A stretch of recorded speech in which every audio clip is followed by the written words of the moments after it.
Welcome everybody, Kristina Wolf here, and welcome again to the Energy Mastery, Creating Systems to Support Your Best Life speaker series. Today we have with us Michelle Elizabeth. Could you please tell us what you do? Hi, thank you for having me. So I am an anxiety and stress management mentor for entrepreneurs. Wow, that sounds like I really need that, actually.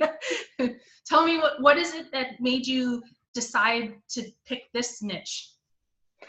My own personal struggle. I was about 2 years ago, I was like completely debilitated with anxiety and panic attacks. And so I embarked on a $10,000 journey over the course of a year to try to figure out how to make them better. Wow. And yes, oh my gosh, yeah, it was a lot of money. But as soon as I started getting some on my journey, I knew I had to help people struggling with the same exact thing. Yeah, there's definitely a need. I completely agree with that. Really, the main focus of the speaker series was helping entrepreneurs get in the flow. And I think definitely stress, anxiety, that kind of mindset, dysfunction, if nothing else, really can debilitate you, like you were saying, and make you not want to keep pursuing your dream. You're more likely to say, oh, well, the heck with it. I'll just go back to my 9-to-5 job. It's safe. It's, whatever. But then your passion never really gets to come out and you don't get to serve everybody with all your gifts. So can you tell me a little bit about some of the most common things that people are having struggles with and how you help them with them? Yeah, so a lot of people come to me because they've tried everything and it hasn't been working. They sort of are at the end of their rope and they're not really aware of what's out there to help them. A lot of people have a really big problem with managing their time because as entrepreneurs, we have so much on our plate already, and if you add in a family or if you're still in your 9-to-5 job, all of that it can really dry up your creativity. Right, definitely. So for time management, is it like prioritizing and scheduling, that type of thing, or is it you're so stressed out and you're always late to everything and now that's making your mojo dry up? Tell me a little bit more about that. Well, it's a lot of time management, not knowing what to prioritize, not knowing what the focus should be, how much time you should be spending on your business, and not sacrificing that self-care aspect as well, because as you, I'm sure, know, that plays a huge role in anxiety and stress. And so if you can't manage all of the things on your plate, it's hard your day just goes right out the window. Yes, definitely. You're spinning your wheels. You're doing a lot of time wasters. You're busy but not productive. Yep, I'm guilty. I totally get it. And like you, I'm teaching what I need to learn. Oh, yes. And that is, what are these things that you've put into place to support you so that you don't lose steam, or when you're in the middle of losing steam, you know what, the best way for me to get back in the saddle is to do XYZ. I know how I am. I know I have a tendency to, me personally, I will run myself ragged, doing the mad scientist thing all day and all night, and then suddenly I realize I haven't brushed my teeth, I haven't washed my butt, and then you're going, wait a minute, all the family members are like, hey, do you remember us? We're still here, but you're like, I'm tired, I want to sleep, it's a balancing act. It definitely is a balancing act. And the other piece I think that a lot of entrepreneurs don't understand or haven't thought of, or it hits them like crazy, is self-discipline. Really, this is a very self-paced industry, and if you're not good at saying, well, from 3 to 5 I'm doing XYZ and stick with it, then you're going to end up feeling a little crazy, And shiny object syndrome. I mean, every entrepreneur, Yes. everyone has went through a spurt of shiny object syndrome, and that's because they don't have their focus, and that might even be because they're stressed and just grasping for anything that they can get their hands on. So that's where you don't want to be. Exactly, exactly. So the other piece you also take care of is nutrition, right? Yeah. I'm all about cleansing and detoxing, and I think people do their best work when their mind is clear. They are not full of pesticides and junk, and a cupcake will ruin your day. That kind of mentality. Yeah. Once you've cleaned out, you don't want to eat junk. It's not like a colon cleanse or anything like that, but go ahead and tell us more about what you do. Yeah, sure. So I am not only a mentor, but sort of like a health coach in that respect, because I prioritize utilizing holistic methods with my clients. And in that is the whole holistic nutrition aspect. And a lot of people, they're like, you know what? I drink 10 cups of water every day. I have a green smoothie every morning for breakfast. And they seem like they're on the right track, but they are still suffering with things like panic attacks, or feeling really, really stressed, and sort of like they're not grounded in what they're doing, and throughout their day they don't feel grounded. They just are, maybe their mind is going all over the place.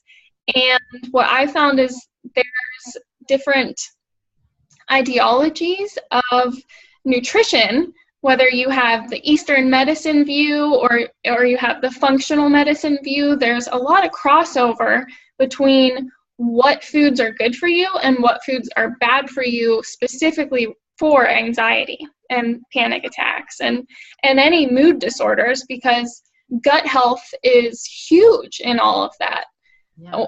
You cannot have like a good focused mind if your gut health is really poor, and the people I work with don't necessarily connect the dots.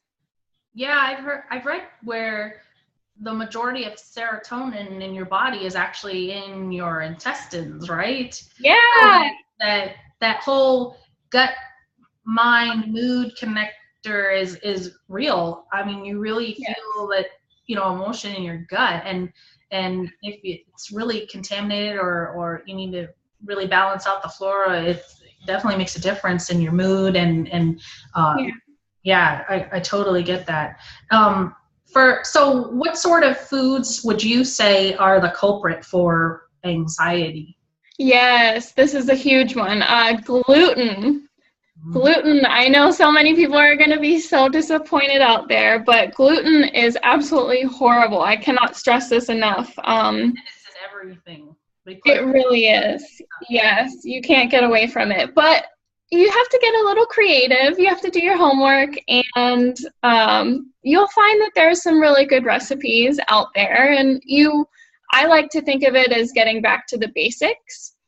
Paleo is a really huge, has a huge following, is a really awesome sort of mentality, I guess, because a lot of people are living that paleo lifestyle. That can certainly be on the good track as well.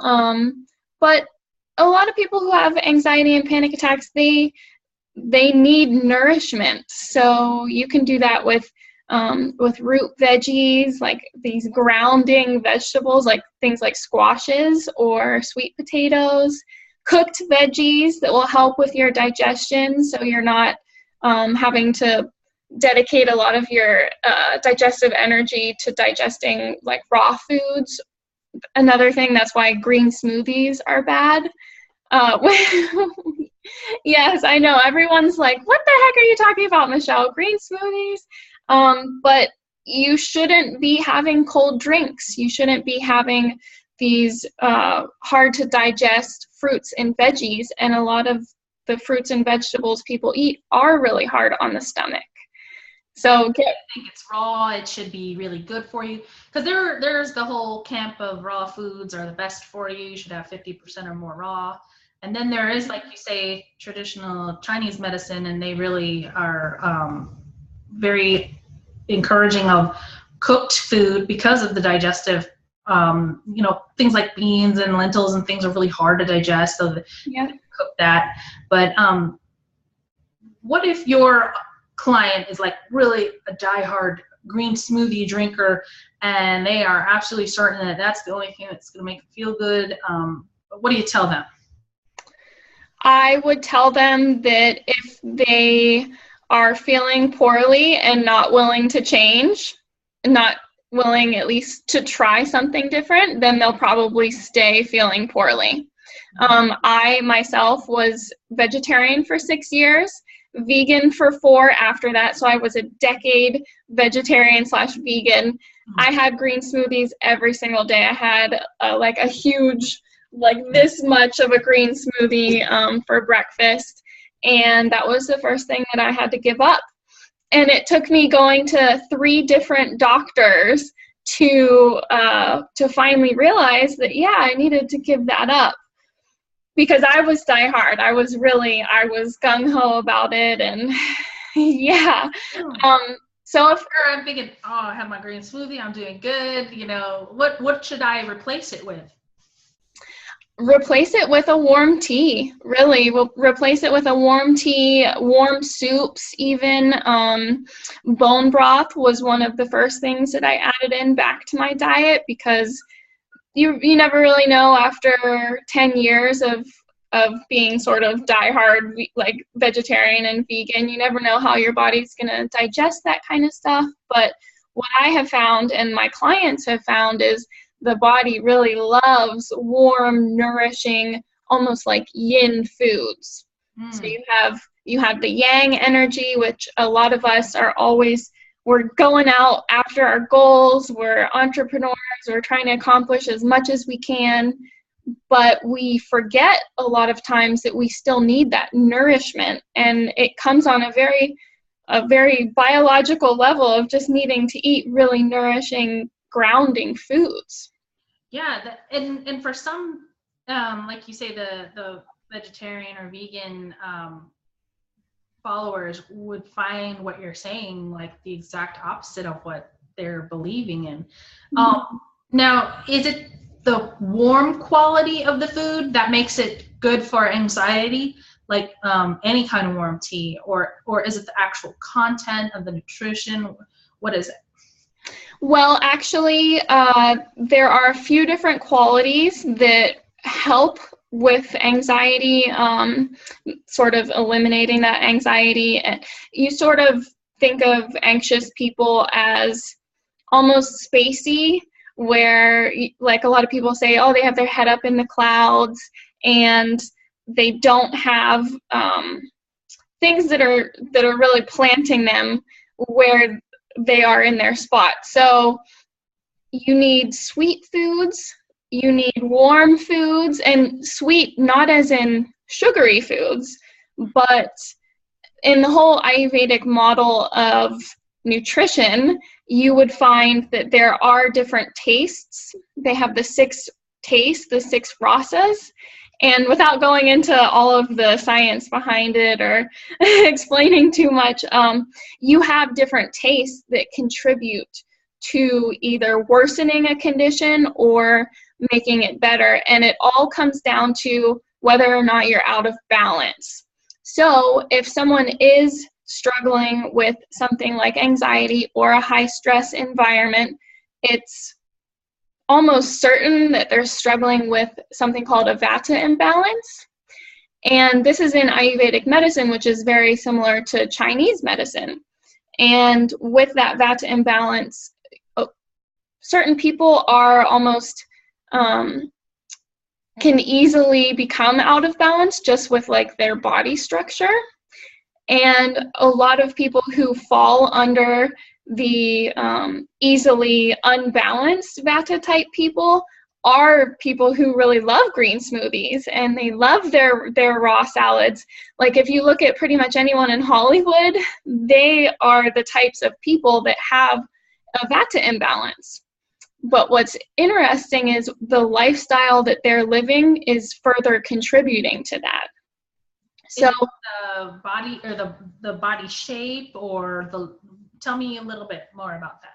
Yeah, so it's you can have certain assessment tools, and one of those assessment tools in Ayurvedic medicine is a visual assessment. And when you have that, every person has 3 different doshas. So within Ayurvedic medicine, every living thing has a certain amount of each dosha, and with that is the elements. So it's very similar to Chinese medicine. If you study Chinese medicine or any type of Eastern medicine, you'll notice a lot of similarities. But a lot of different things go into what can become imbalanced and how you can make that back in balance where you're feeling good, because you want to be in balance. You want to feel really good on your day-to-day. And so your lifestyle plays a role into that. Your overall, like, your body structure plays a role into that. Even the way that, like, your forehead looks or your eyes look, that can sort of give you a higher chance of coming out of balance in one of the doshas versus another one of the doshas.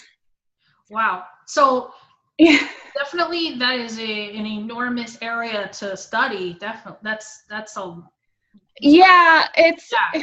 So gaining you're saying there's confidence. one little piece of it, and well, a big piece of it is the nutrition. Absolutely.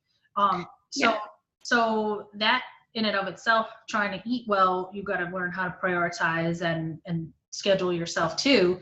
Because I know preparing meals and whatnot ahead of time is really difficult for some people, and then they'll go eat McDonald's or whatever just to have a convenient food, and you're just cringing, right? Yeah. On top of that, though, you can have the best intentions of nutrition and scheduling, but if you're thinking negatively, your mindset. Tell me a little bit more about that. I think that maybe is even more the root of most people's stress, is not so much what's happening, but how they're thinking about it.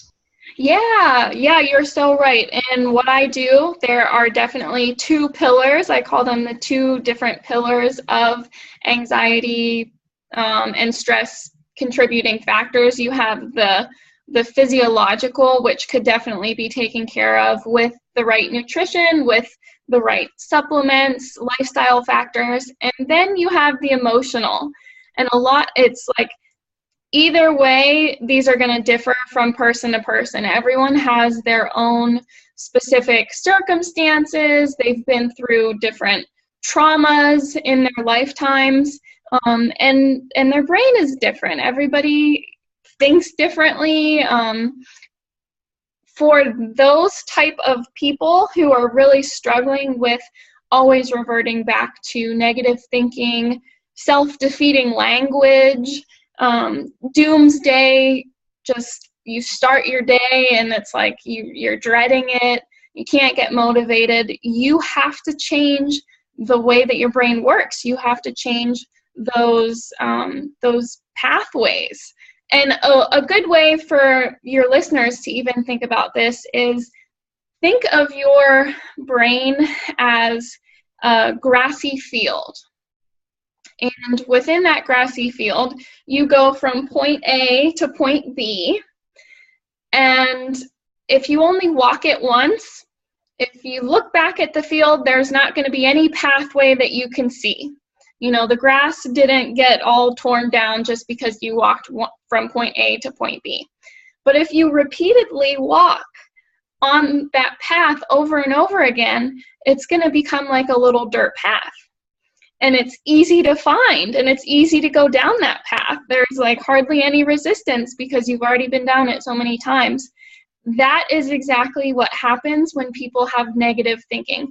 If you think a thought one time, you know, it might not repeat itself, but if you're waking up in the morning and if you're going throughout your day thinking, I'm not good enough, this is not going to work out for me, you know, I'm failing my family, you're going down that path repeatedly. So you don't have like bad thinking habits. It's not like set in stone. You can really change it. But the changing, it's kind of like, you know, reversing horses in midstream for, I know you really have to have that discipline. That, Yes. like, It does take some effort. yes. It takes some effort in the beginning because you're not going down that path anymore. You're going to blaze the trails ahead and go down a new path. And that does take some effort.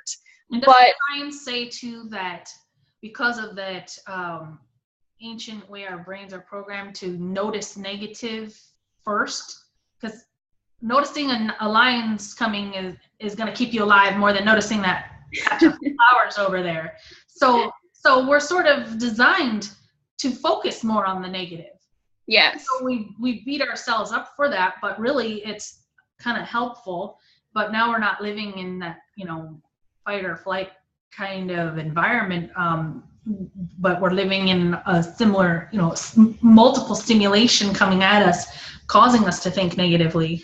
Still in response, but so it's going to take some work to rearrange your thinking and create a new pathway, right? That first hacking through the field is going to be a little difficult versus the nice clean dirt path for you.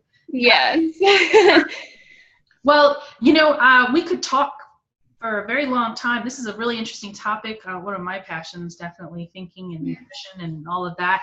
I really am so grateful that you decided to join this speaker series. I think what you're teaching is very valuable. Could you tell our listeners a little bit about how they can reach you if they'd like to learn more about what you're doing? Sure, yes. Well, for all of your listeners, I would definitely like to offer my food guide, which goes very easily with everything we were discussing before as far as nutrition. So we'll provide the link to that food guide for them to get on my email list if they're curious and check out the food guide so they can see really what can be helpful and what could be hurting them. No more smoothies, right? Yes, no more smoothies. And then if anyone wants to browse my website, you can certainly do that. It's Michelle with 2 L's, Elizabeth with a Z, .co. And I have a 10-week mentorship where I work with clients one-on-one. 10 weeks for me has been the most transformational, and it's amazing seeing how far your clients can come in such a short time. Yeah, and then they go out into the world and help transform the world because they're yes, that is my whole passion. I want to transform people that I talk to in my piece of the world, and I want to empower them to transform their piece of the world. And everyone, especially in the entrepreneur circle, we all have passions. We all have things that just light us up. And in my experience, you can't be so lit up when you're debilitated by stress or anxiety about your day. So we have to fix that. Yes. We're so in alignment there, Michelle. I really agree with that. I am so happy we had this wonderful conversation. We're actually over our time. We've talked so much about this awesome topic. So I'd like to tell our listeners, thank you so much for hanging in there with us, and we'll definitely chat again, okay? Sounds great. Thank you for having me. All right, you're welcome. Thanks for being here. Bye, everybody. Bye.